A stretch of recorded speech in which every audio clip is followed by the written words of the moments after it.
So off we go, and we will start with the road to the revolution. So going all the way back to the end of the French and Indian War, the British have accumulated a large debt, and they feel like since the war had been fought mainly for the benefit of the North Americans colonists, that they should have to pay a portion of those costs as well. And so they placed the very first taxes on the colonists who had been taxing themselves all along, but this is the first tax that's actually going to come from the British government. And immediately the Americans protest because they feel like they don't have any representation or any say about that tax because no American sits on the British Parliament.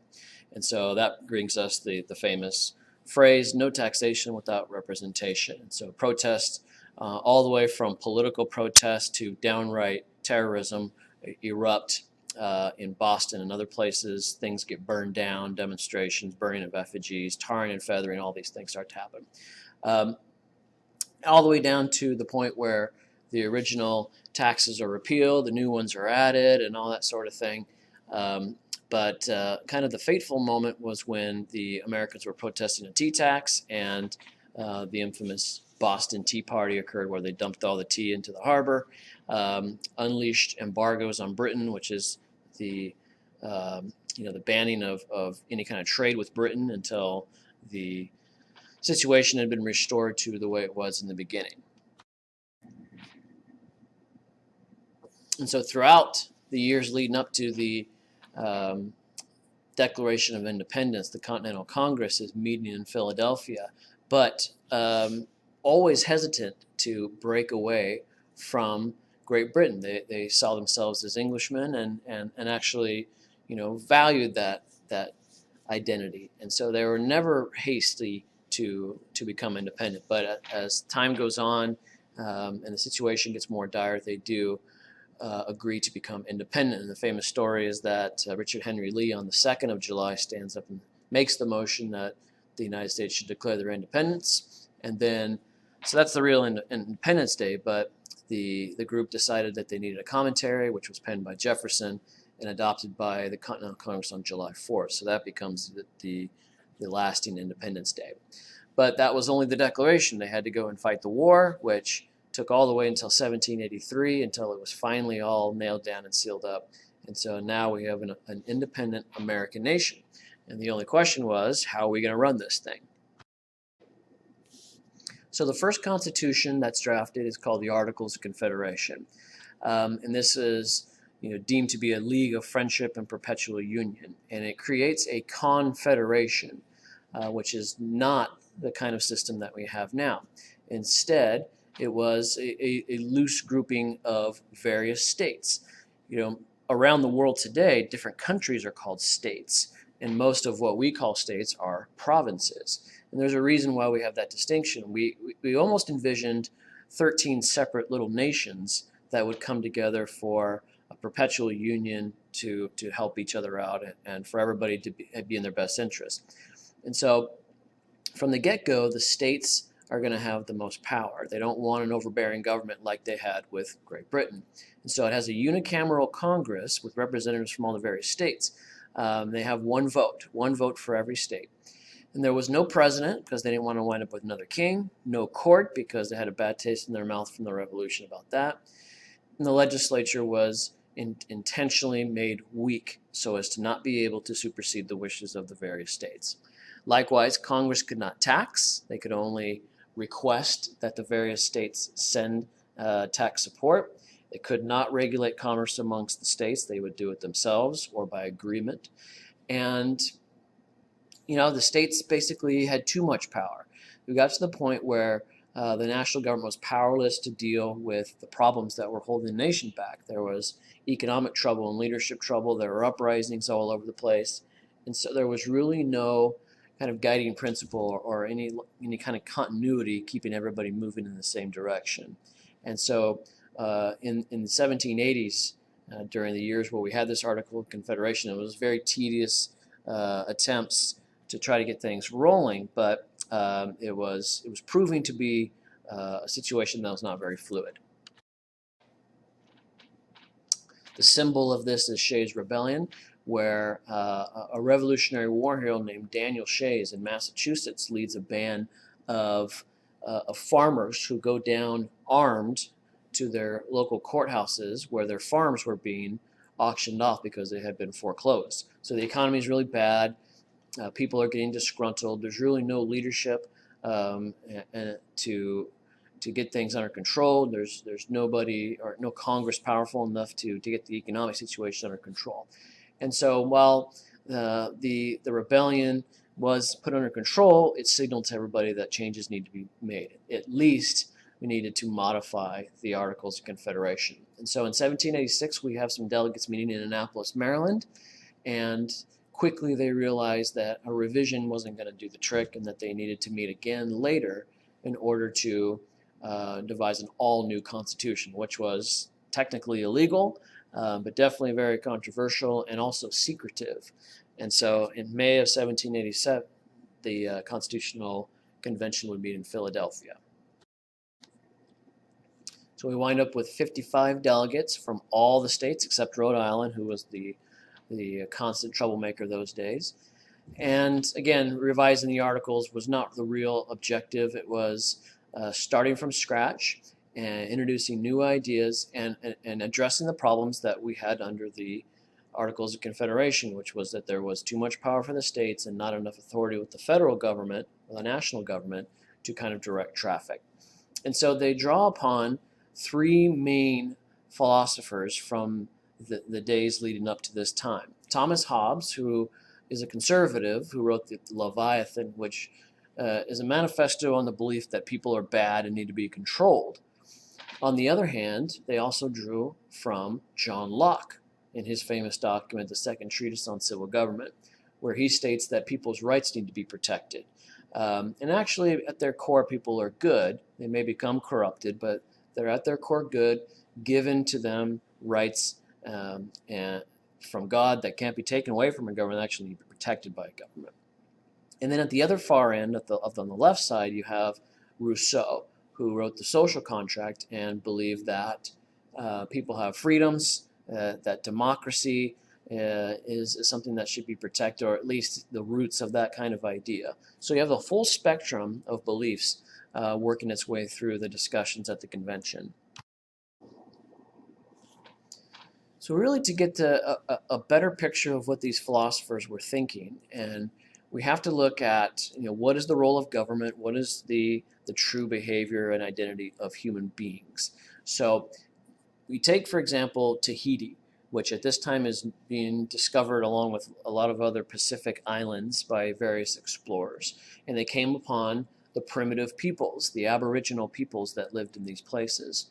And the Europeans, who were the travelers, kind of started reflecting on the idea of, Europe has for so long been civilized and had all these institutions and thought processes and different ways of governing, while the Tahitians it's kind of symbolized the raw human state. They haven't been corrupted by civilization. They haven't been corrupted by governments. They're in their true human form. So with that said, how do they govern themselves and how do they behave? And so we created this hypothetical state of nature. If the whole world, we started this whole new government in a state of nature, what would it look like? And based on your answer, that's the kind of government you're going to create. So for example, Hobbes believed that human beings are naturally immoral, that they're animals. And so in a state of nature, that they would just simply kill each other and the strongest would be in control and suppress the rest. So therefore, if you believe Hobbes, then you would say that there needs to be a very strong government with limited rights for people, because if you let them do too much, then they go out of control. Locke, on the other hand, believes that people are free in a state of nature. If you look at these Aboriginal peoples in Tahiti and other places, they're free. They're not bound by any kind of government restrictions, and there may be some sort of authority, but it's the people themselves, and the main thing is they're not bound.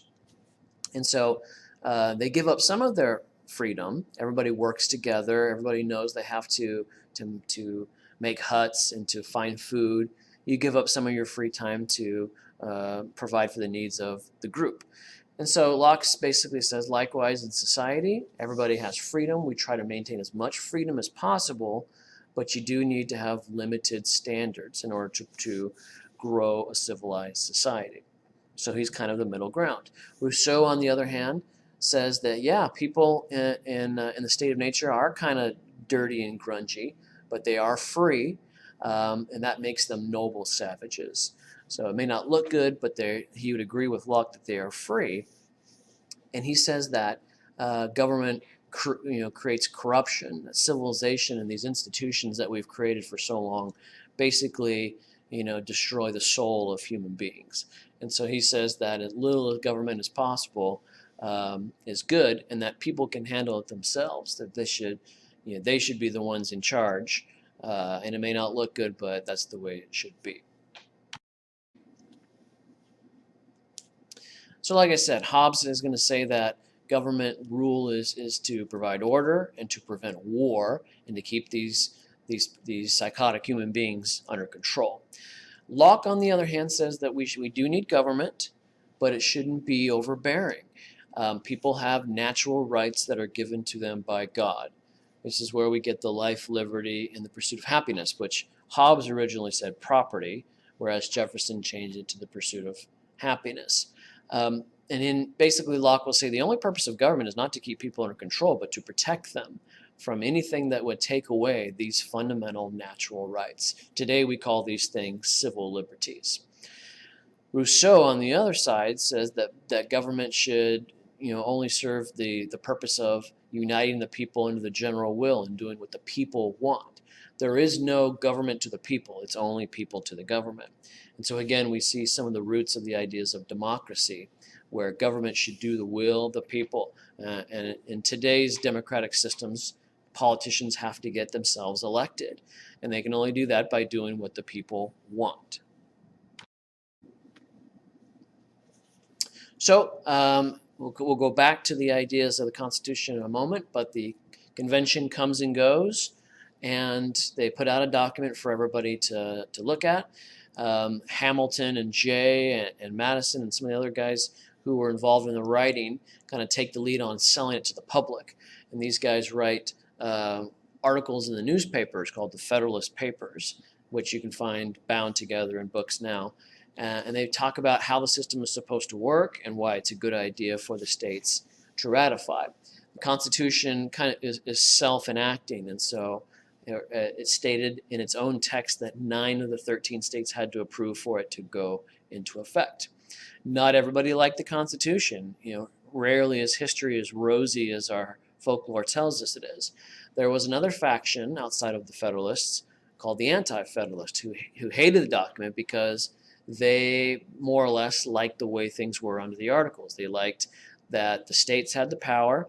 They were very fearful of a bigger and stronger national government because they were fearful also of losing individual rights and the privileges of the states.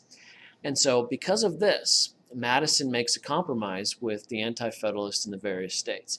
He says, okay, I'll tell you what. If your state legislatures approve this document, when the first Congress convenes, we will put together some constitutional amendments that are strictly targeting the protection of individual rights. And so basically what Madison does is he writes what's going to be called the Bill of Rights, protecting free speech, protecting freedom of religion, the right to bear arms, unreasonable searches and seizures, and so on. And the Anti-Federalists, sort of together or individually agree, and so we get ratification of the Constitution, and it happened exactly the way that Madison envisioned. Immediately in 1790, all the Bill of Rights are ratified into the Constitution. 2 of them, however, were not, and one of those 2 that were not were actually added to the Constitution back in the 1990s. Delaware was the first state to ratify on December 7th, 1787. That's why they're called the first state. That's their motto. And there's really nothing else to say about Delaware. 6 months later, New Hampshire was the 9th. And technically, when New Hampshire ratified, they put the Constitution into effect. There were some other holdouts that were major states, and so you really had to get states like Virginia and New York on board, and they eventually did. George Washington was the only president to unanimously be elected in the Electoral College, and he takes office in April of 1789 in New York City. Back then, whoever finished second became the vice president, and that was John Adams. Here's the amendment process that's articulated in the U.S. Constitution. There are two ways we can amend the Constitution. The most common way is through a proposal and a ratification. There are two steps, in fact, in both methods. The most common way is for a proposal to a constitutional amendment to be made with 2/3 of a vote in both houses of Congress. So both the House and the Senate have to make the proposal with 2/3 a vote. Then they send it to the states, and if you have 3/4 of the states to ratify that constitutional amendment, it goes into effect. And that can be done either in conventions or, as much more likely the case, through state legislatures. You can also propose an amendment to the Constitution by conventions held by 2/3 of the state legislatures, and then they can ratify it with 3/4. So there is a way for the states to completely bypass the Congress if they're not participating. So the way we should think of it is that ratification always happens in two phases, proposal and ratification, but it can be done by either Congress or conventions and then ratified by the states either through their legislatures or their conventions. In all but one case, which was the 21st Amendment, Congress has proposed and the state legislatures have determined ratification. What we see these days, however, is there's really not a whole lot of need for various factions to try to amend the Constitution because it's much easier to try to get things through the Supreme Court. So, ever since the end of World War II, these days we see mostly amendments having to do with society and culture wars and civil rights and civil liberties. And whenever the Supreme Court hands down a landmark decision, it basically carries the weight of a constitutional amendment. But we have had some major moments in American history where an amendment kind of changed the course of the country, such as when we give the right to vote in the 15th and 19th Amendments, creating an income tax, banning slavery, and many other occasions.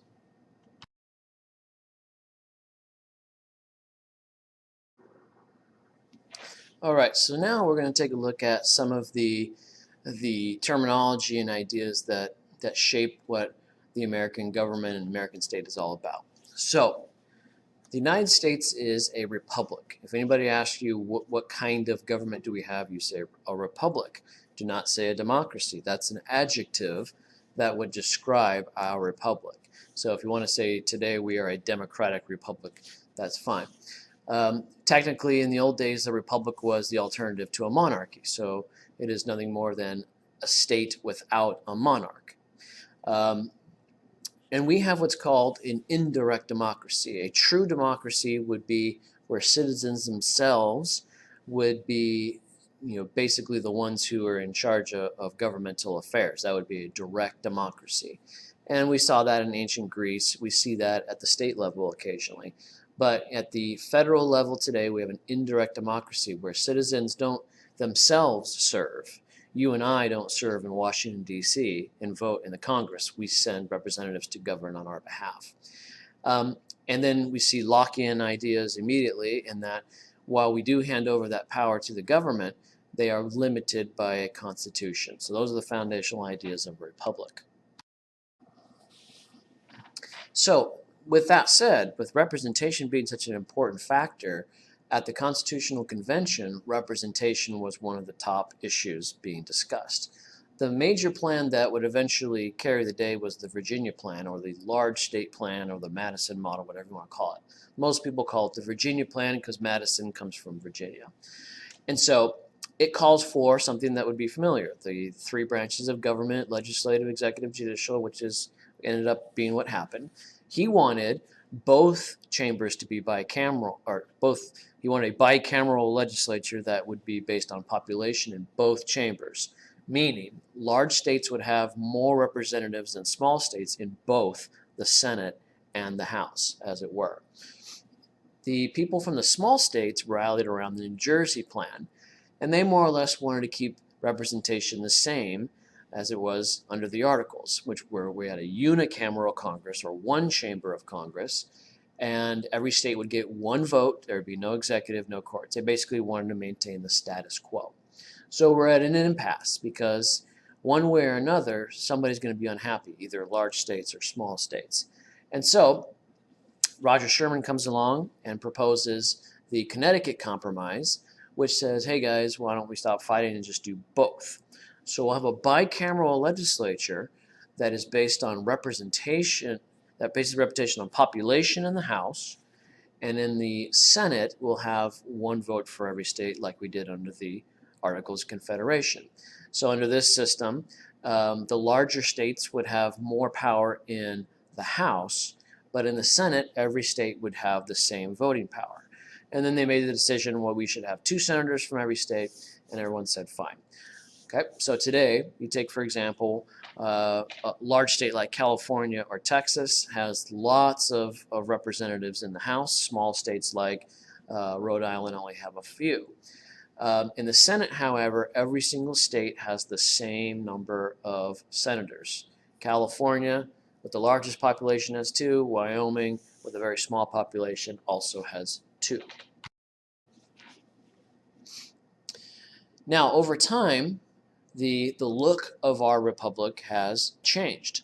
Like I said, you could describe our republic today as a democratic republic because we rely heavily on democracy and the voice of the people in choosing our representatives and the policies that they pursue. However, it wasn't always that way.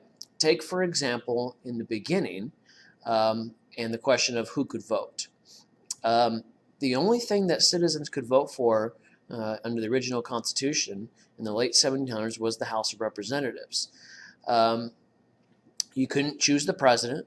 There was a separate group of people called the Electoral College who actually cast the votes.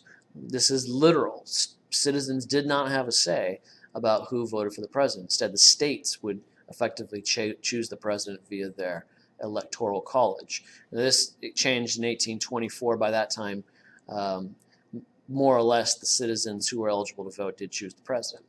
But technically, today, we still don't literally choose the president. The Electoral College still casts votes, but they have to do what we, the voters, say. We still don't get to vote for judges, and senators were originally appointed by the state legislatures. And so you can see there was almost virtually nothing that citizens could vote for, only their local congressmen. And then, to take it even further, only those who were eligible to vote could do that. And in 1789, at the beginning of the constitutional era, only white landowning males could do that.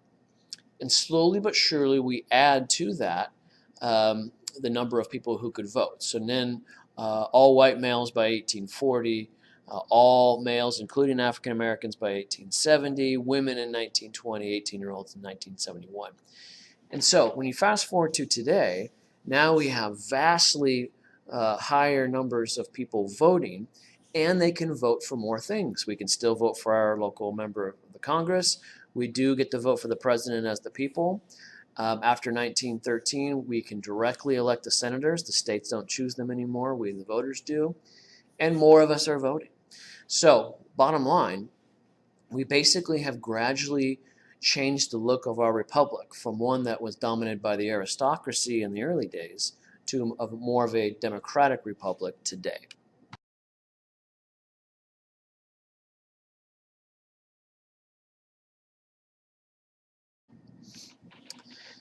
Now again, if we're going to have people in charge, we need to have checks and balances in place to keep them under control. Madison has to deliver on this. He made promises to the Anti-Federalists that the power of the federal government would be limited. And Madison famously said that if all men were angels, then no government would be necessary. And that's true, but we also got to remember that government is made up of non-angels as well. So yes, the government may watch the people, like Hobbes says, but who's watching the government? And so Madison's answer to this is that the only way we can control them is to prevent factions from forming, and the way we do that is through each branch of the government watching the other. So Faction would be any kind of group that would try to seize control of the entire government. And over time, we've kind of figured out that political parties were the thing that we were mostly watching. But a limited government, a divided government with checks and balances, can limit the ability of factions to take over the entire government. And this is based on another Enlightenment thinker's ideas, a guy named Charles Braun de Montesquieu.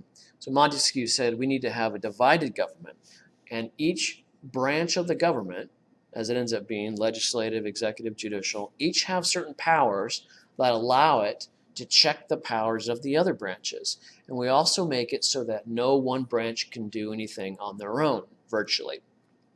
So for example, Congress has the ability to make laws. They can approve presidential appointments, they can impeach the president, they can ratify the treaties, and ratify constitutional amendments. The president can do other things like veto congressional legislation, make appointments, and make treaties. The judiciary can perform judicial review, create resolutions to conflicts, and things like that. And so when you take these things across the branches, let's take lawmaking. Congress can make the laws, but the president has to sign or veto them. And then the judiciary has to uphold them constitutionally. Congress can make war, but the president has the power to make troop movements and wage the war. Congress can, or say the president can make treaties, but the U.S. Senate has to ratify them. All along, the judiciary has to approve the constitutionality of these actions. So the idea is that everybody has powers, but everybody has powers that are checked by another branch's powers. So we call this checks and balances. And on top of that, we limit these powers. The Constitution, as we'll see, defines each of these powers, and the branches of government are only supposed to be able to do these things. And a system of a democracy make it so that if Congress or the president or whatever is not doing the things they're supposed to be doing, or superseding the powers that they've been granted, well, they can be voted out. There's another way that we can limit the power of the United States federal government, and that is through federalism. You have to remember, not only do we have 3 branches of government at the federal level, we also have all of the state governments. Today, we have 50 of them. And so the Constitution also states that powers that are not granted to the federal government are reserved for the states. And so we'll talk more about federalism in the next section, but for the time being, walk away from this thinking to yourself, there's no way that one faction can take over the entire U.S. government because of its limited granted powers and its division of powers.